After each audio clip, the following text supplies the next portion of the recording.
రాజ్యసభ ఎన్నికల నోటిఫికేషన్ విడుదల కావడంతో ఏపీలో కూటమి నేతల్లో చర్చ మొదలైంది. కూటమి పార్టీలకు 164 మంది ఎమ్మెల్యేల బలం ఉన్న నేపథ్యంలో ఏపీలో ఖాళీ కాబోయే 4 ఎంపీ స్థానాలు టీడీపీ, జనసేనలకే దక్కుతాయని తెలుస్తోంది. 4 స్థానాల్లో టీడీపీకి 2, జనసేన, బీజేపీలకు ఒక్కొక్కటి ఇచ్చే అవకాశం ఉందని తెలుస్తోంది. ఇప్పటికే టీడీపీలో ఆశావాహులు పెరుగుతున్నారు. త్వరలో కూటమి కీలక నేతలతో సీఎం చంద్రబాబు సమావేశం ఏర్పాటు చేసే అవకాశం ఉన్నట్టు సమాచారం. రాజ్యసభ స్థానాలను ఎవరికి కేటాయించాలనే దానిపై కూటమి పార్టీ నేతలతో చర్చించి ఎవరికి కేటాయించాలనే దానిపై చర్చించనున్నట్లు తెలుస్తోంది. దేశంలో మొత్తం 10 రాష్ట్రాల్లో 24 రాజ్యసభ స్థానాలు ఖాళీ అవుతుండగా వాటిలో 4 స్థానాలు ఏపీలో ఖాళీ కాబోతున్నాయి. జూన్ 21వ తేదీతో వైసీపీ నుంచి ఎన్నికైన 3 రాజ్యసభ ఎంపీలు, టీడీపీ నుంచి 1 పదవీ కాలం ముగియనుంది.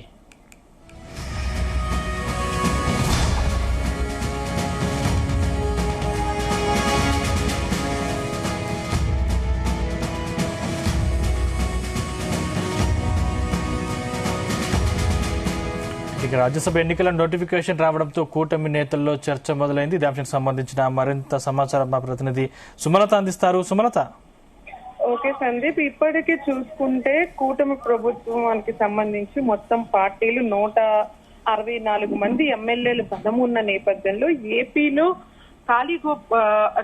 ఖాళీ కాబోతున్న రాజ్యసభ ఎన్నికలకు నోటిఫికేషన్ అయితే విడుదల కావడంతో ఏపీలో కూటమి ప్రభుత్వంలో ఉన్న అధికారుల మధ్య, నేతల మధ్య చర్చ అయితే మొదలైందని చెప్పుకోవచ్చు.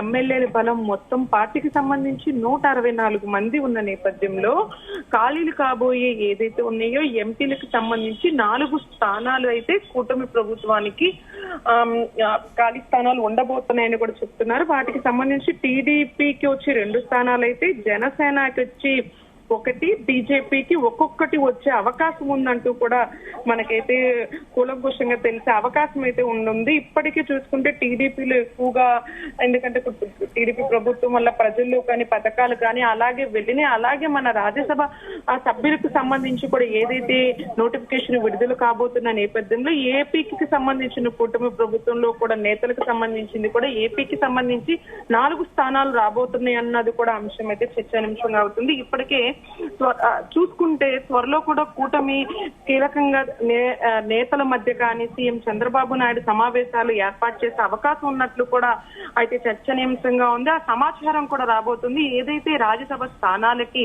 ఎవరికి కేటాయించాల్సిన దానిపైన కూటమి పార్టీ నేతలతో కూడా చర్చించి ఎవరికి కేటాయించాల్సిన దానిపైన కూడా చర్చ జరుగుతున్నట్లు కూడా మనకు తెలుస్తుంది. దేశంలో మొత్తానికి చూసుకుంటే 10 రాష్ట్రాలకు సంబంధించి 24 రాజ్యసభ స్థానాలకు ఖాళీలు అవుతుండగా వాటిలో 4 స్థానాలు ఏపీలో ఖాళీ కాబోతున్నాయి. జూన్ 21వ తేదీ కల్లా వైసీపీ నుంచి ఎన్నికైన 3 రాజ్యసభ ఎంపీలకు, టీడీపీ నుంచి 1 పదవీ కాలం ముగియనుంది.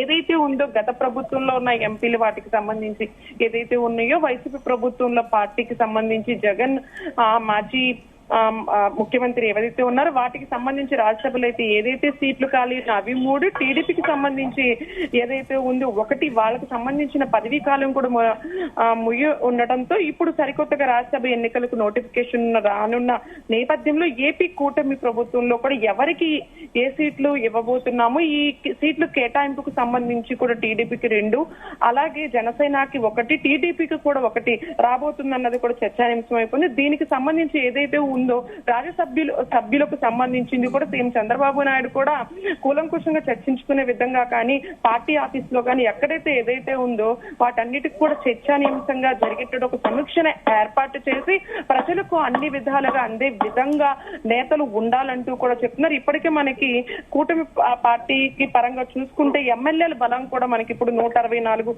స్థానాలకు సంబంధించి కూటమి ప్రభుత్వం ఏదైతే ఉందో టీడీపీ, జనసేన, బీజేపీకి సంబంధించి 164 సీట్లు ఎమ్మెల్యేలుగా ఉండగా ఈ ఎంపీలకు సంబంధించి ఏదైతే ఉందో పదవీ కాలం ముందు గత ప్రభుత్వంలో ఉన్న వైసీపీ ప్రభుత్వానికి సంబంధించిన సీట్లు 3 అయితే ఉందో, టీడీపీకి సంబంధించిన 1 ఉందో అది పదవీ కాలం ముగియటంతో ఇప్పుడు సరికొత్తగా నోటిఫికేషన్ విడుదల కావడంతో ఎవరికి ఏ పార్టీకి సంబంధించి సీట్లు ఎలా కేటాయించబోతున్నారు అన్నది కూడా ఊహాగానాలు అయితే వినిపిస్తున్నాయి. ఇప్పటి వరకు ఊహాగానాల ప్రకారం టీడీపీకి 2, అలాగే జనసేనకు 1, బీజేపీకి వచ్చే అవకాశం ఉన్నట్టు కూడా తెలుస్తుంది సందీప్.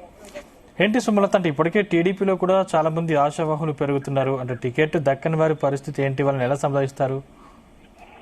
అది వీటికి సంబంధించి కూడా ఏంటంటే టీడీపీకి సంబంధించి కూడా ముందు ఈ కూటమి ప్రభుత్వం వల్ల ముందు పార్టీ పరంగా చూసుకుంటే కూటమి ప్రభుత్వము ఐక్యం కాకముందు కానీ పార్టీకి సంబంధించి కూడా కొంతమంది ప్రభుత్వంలో ముందు టీడీపీ ప్రభుత్వంలో ఉన్నప్పుడు కూడా వాళ్ళు ఎంతో పార్టీకి అన్ని విధాలుగా చేసిన వారా, లేకపోతే ఫిరాయింపు స్థానం బట్టి ఇస్తారా, లేకపోతే పార్టీని అనుసరించి ఎన్నో సంవత్సరాలుగా ఎన్టీఆర్ కాలం నుంచి ఉన్న వాళ్ళు కానీ చంద్రబాబుని ఫాలో అవుతున్న వాళ్ళు కానీ వాళ్ళందరూ ఉన్న వాళ్ళని దాన్ని బట్టి చూసుకొని పార్టీ సీట్లు కేటాయించబోతున్నారా, లేకపోతే పవన్ కళ్యాణ్ కి సంబంధించి జనసేనకి సంబంధించి కానీ వాళ్ళకి సంబంధించి ఎవరికి ఇవ్వబోతున్నారు. అలాగే బీజేపీకి కూడా ఏంటంటే ఎన్డీఏకి సంబంధించి కూడా బీజేపీ కూడా ఏపీలో బలోపేతం చేసే విధంగా కూటమి ప్రభుత్వంలో యాడ్ అవ్వడంతో కానీ వాటికి సంబంధించి ఎవరికి ఇవ్వబోతున్నారు ఏంటి అన్నది చర్చానీయాంశంగా మారింది. వీటికి సంబంధించి సీఎం చంద్రబాబు నాయుడు కూడా సమీక్షను ఏర్పాటు చేసి ఎవరికి మభ్య పెట్టాలి, ఎవరికి సీటు కేటాయిస్తే ఆ ప్రభుత్వాన్ని మనం ముందుకు తీసుకుని ప్రజల్లో తీసుకెళ్లే విధంగా ఉండబోతున్నారు అన్నది కూడా ఒక సమీక్ష అయితే ఎంతైనా ఏర్పాటు చేసే అవకాశం ఎంతైతే ఉంది Sandeep. Right, thank you Sumalatha.